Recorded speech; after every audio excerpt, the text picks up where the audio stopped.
Thank you guys for joining me here on the last segment, the last episode before Super Bowl 59. And with that in mind, I just wanted to leave you guys with this last question, right? Because throwing everything we think about this game aside, like the coaches, the players, the scheme talk, the matchups and things like that, I wanted to talk about what a win or a potential loss would mean for both of these teams. And I would say there might not be a more pressure filled Super Bowl in the last 13 seasons than this one. Maybe since like the 2012 Giants Patriots one, or maybe even like last year with the 49ers, right? And this idea of beating the Kansas City Chiefs this second time that they've played them. But along those lines, right? We're talking about this question, right? Who is under more pressure to win this game? And first, you look at the Kansas City Chiefs, obviously chasing a three-peat, and a victory would automatically cement them a single special place for them as the only team ever to achieve a three-peat and put them in the conversation very seriously of being the best dynasty in NFL history. Because if they're able to get three, who am I to say that they can't get four, right? Like, nobody thought they'd get three. What makes me think they're not gonna get four? Like that's the kind of company and circumstances we're talking about with the Chiefs, right? If they get this, like, anything is possible, quite honestly, for them and how far they could take this thing. Because Andy Reid's not going anywhere, and neither are Patrick and probably not Travis for another season or two, and they're only going to get better, right? That's the crazy part. So that's what would happen with a victory, but a loss, would push this team and this dynasty talk back a few years, certainly, and they join the group of failed three-peat attempts, right? With the Steelers in there, I believe the Cowboys in there as well, and the Patriots certainly in there. So, yeah, I mean, they would just join a group of other guys that were also there but just couldn't get it done, right? That's a lot to deal with, right? To the pressure of history and cementing yourself like that. They say they don't think about it, or they say they don't talk about it, but I find it very hard to believe that it's not like constantly in the back of some of these players' heads, like this is legendary kind of stuff, right? It could get to you, right, in terms of pressure. But then you look at the other side with the Eagles, and I think the Eagles have a very interesting circumstance here with this game, because it would be the perfect ending to a dominant season for, I think, the most talented roster I've probably seen in a good amount of time. And they'd get this win over the team that beat them 2 seasons ago, a team that they feel that they should have beaten last time, but they obviously didn't. So it would feel great to kind of get some measure of revenge there. And that would be a win, right? That would be a great win for not only this team, but for guys like Jalen, obviously, Nick Sirianni, right, getting a lot of scrutiny. It would be huge for them to get a Super Bowl win. And I mean, that's the good part about it. But the negative part, kind of reminds you of San Francisco last year, where they get a second crack at the Kansas City Chiefs, who beat them the first time around, and you got a lot of returning players. You outmatch the Kansas City Chiefs, right? I think most people would say that the Eagles have a better team. You go down the line, position for position, and you'd say that the Eagles have the majority advantage at almost all of them, except maybe quarterback, right? But still falling short again. And you look at the 49ers and how that affected them this year, right? You fall short again. You think, like, this can't be happening.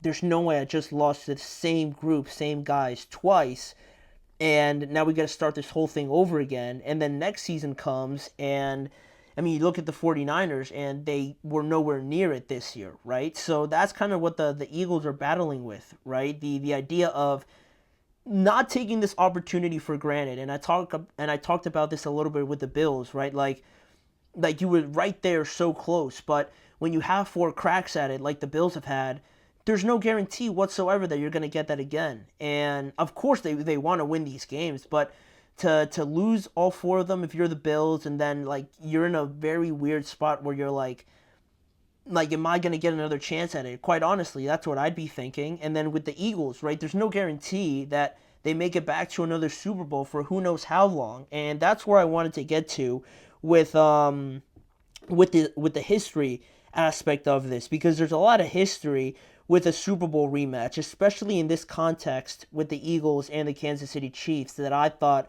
was super interesting to know of, right? So follow me here, right? Because in a Super Bowl rematch, the winner of the first Super Bowl won the rematch every single time when you're talking about rematches being played within a 10-year span. And this is the sixth time in NFL history that two teams have played each other in a Super Bowl within that 10-year span, right? This is the sixth time that it's happened. And like I just said, in those five other instances, the first team has won the rematch every single time. Every single time, the team that won the first game always won the second game, right? So aside from, the Eagles rematch, obviously this year with the Chiefs, we're not counting that.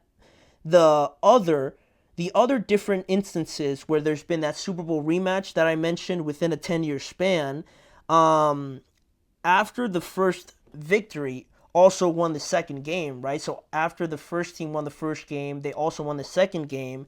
After that, the loser of those two games, of the first one and the rematch, has not returned to a Super Bowl for at least another 15 years, right? All those five other instances, the same team lost both of them, and the next time they made it to a Super Bowl, no one's been able to do it for at least 15 years, right? And that team was the Dallas Cowboys. After they lost back-to-back Super Bowls to the Steelers, they never made it back until 15 years later.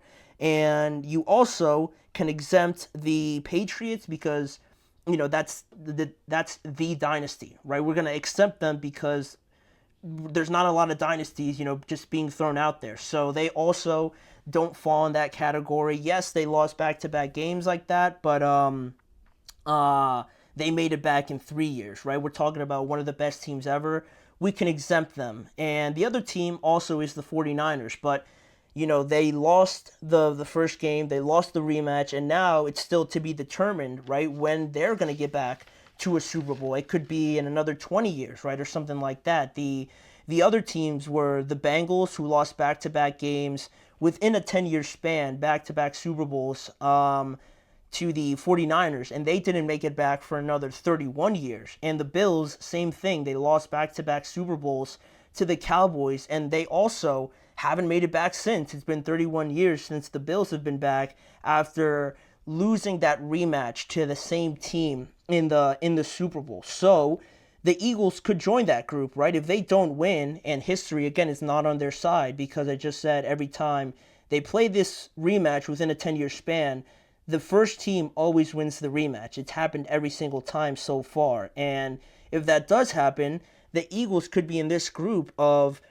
you get another chance at it, you don't get it done again, and then you don't really know when you're going to be back in the Super Bowl, right? It's a real possibility, and I know how good the Eagles are. Believe me, they're probably not going anywhere, right? None of their players are leaving, I would assume, but again, you just never know, right? You just never know. You think in a 3-year span, like we've seen already, that the Eagles were in a very close game with the Chiefs. Now they have another chance at it, and they're a lot better this time around. But if they don't get it done, right, and, it's very disappointing again, and now you have to do it all over again, and not only do it all over again on your own efforts and merit, you look at the Lions are going to get better. We just talked about the Vikings getting better. The Commanders and Jaden Daniels, right? They're just getting started, and they're going to attract a lot of people. The Buccaneers probably not going anywhere either. They're going to be just as challenging. The Rams, I have a lot of confidence in as well. The Packers probably are going to get better too.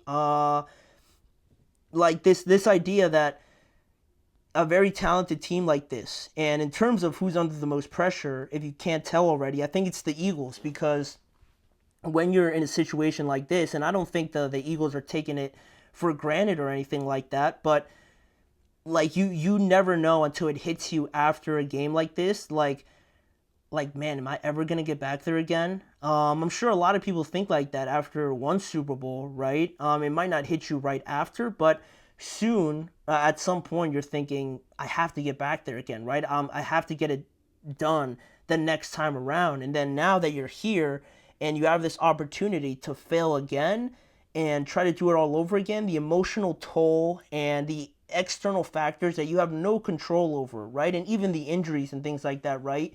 Makes it extremely tough for you to come back in who knows how long, right? All these other examples that I gave at least took over a decade to come back. So I think that's a real opportunity, a real possibility, I should say. And it reminds you of that quote from Dan Campbell last year when they were in the NFC Championship game, and he just reminded everybody, like this could be the only time we ever come here, right? And I think a lot of people, when you're talking about questions like this, kind of exclude that, because you look at this Eagles roster and you think, like, bro, they're going to get back here every year, right? The Chiefs are under more pressure, you would think, but I'm really cautious about that idea that just because you have a good roster, especially in football and a long season like this, you never know what's going to happen, right? They always say no team is exactly the same, and that's very true. So all these other factors and changes that you naturally go through could end up affecting you for who knows how long. So that's why I feel like the Eagles are under not a lot more pressure, but more pressure than the Kansas City Chiefs, because yes, they've won a Super Bowl in recent memory, but the Chiefs are very much dominating the 2020s, basically, right? So this has been an era where they've really had a stronghold over this game and these circumstances. So the Chiefs are going to have to overcome a lot, right? And they're also dealing with a lot heavier circumstances, I feel like, than the Chiefs are. So just a discussion for you guys to kind of go into the weekend head into the Super Bowl. Just thinking, about this discussion we just had and kind of thinking about it during the Super Bowl. So with that being said, that will be the end of today's show. I want to thank you guys for joining me, as always, on the Chip Shot Football Podcast, brought to you by the GSMC Sports Network. If you want to catch more of this show, check out both YouTube channels, the GSMC Sports Network channel and the GSMC Podcast Network channel, where you could also like, follow, and subscribe to the show as well on there, and just check out more content covering the NFL with me, Manny Maradiaga, as your host. More discussions, breaking news, off-season free agency, coming up, and the draft, all being covered each and every weekday at 6:30 p.m. Eastern Time. So I hope you guys have an awesome weekend. I hope you really enjoy the Super Bowl. I know I will, and we'll be back here again next week to talk endlessly about what we saw this upcoming Sunday. Mm-hmm. Mm-hmm. Mm-hmm. Let's go. I wake up to a little bit of drool on my pillow, feel like it's gonna be a bad day.